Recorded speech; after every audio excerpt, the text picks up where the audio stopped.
بسم الله الرحمن الرحيم الحمد لله والصلاة والسلام على رسول الله وعلى آله وصحبه ومن والاه أما بعد فقد ورد في منبهات ابن حجر العسقلاني رحمه الله وزهر الفائح لابن الجوزي رحمهم الله تعالى ويقال إن الله تعالى يحتج بأربعة أشخاص على أربعة أجناس يوم القيامة يحتج على الأغنياء بسليمان بن داود عليهما السلام فيقول الغني يا رب كنت غنيا شغلني عن عبادتك غنائي فيقول الله سبحانه لم تكن أغنى من سليمان فلم يمنعه غناؤه عن عبادتي ويحتج على العبيد بيوسف عليه السلام فيقول العبد كنت عبدا والرق منعني عن عبادتك فيقول الله سبحانه له إن يوسف عليه السلام لم يمنعه رقه عن عبادتي ويحتج على الفقراء بعيسى عليه السلام فيقول الفقير يا رب إن حاجتي منعني عن عبادتك فيقول الله سبحانه له أأنت أحوج أم عيسى عليه السلام لم يمنعه فقره عن عبادته ويحتج على المرضى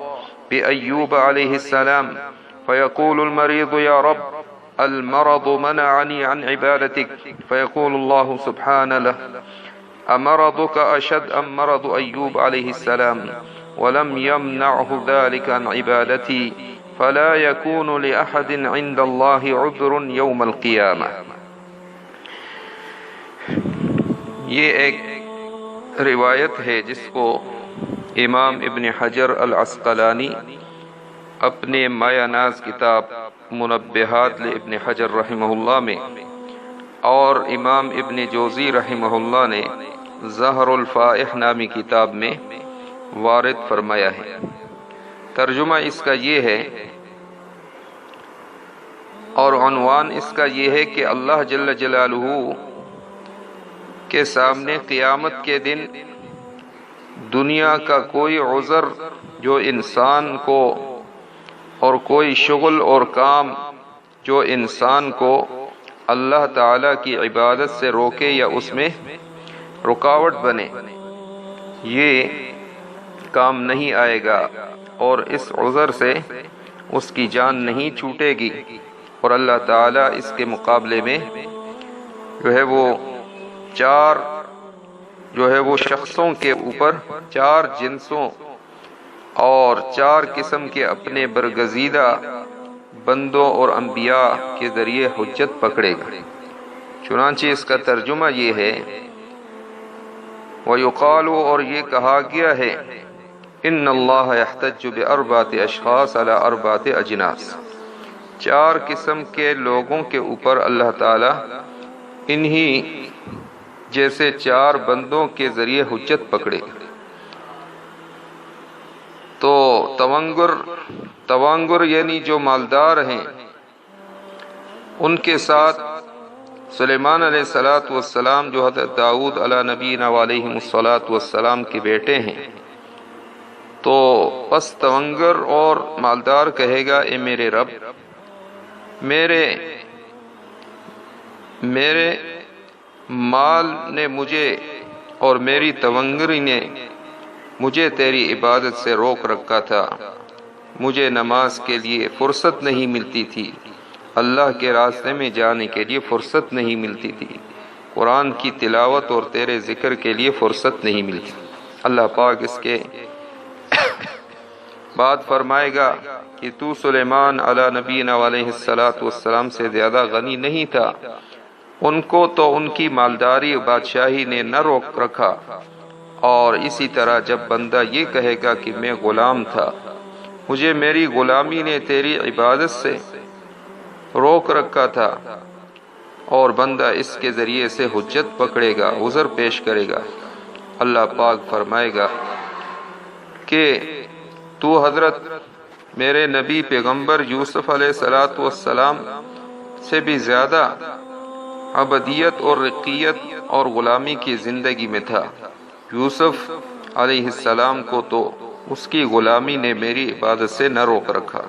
اور غلامی میں بھی وہ مجھے یاد کرتا رہا۔ اور اسی طرح جب بندہ اپنے فقر کو آگے کر کے عذر کرے گا، یا اللہ میں غریب تھا اور روزی کی تلاش میں در بدر پھرتا تھا، گلی گلی کوچا کوچا، اور میرے فقر نے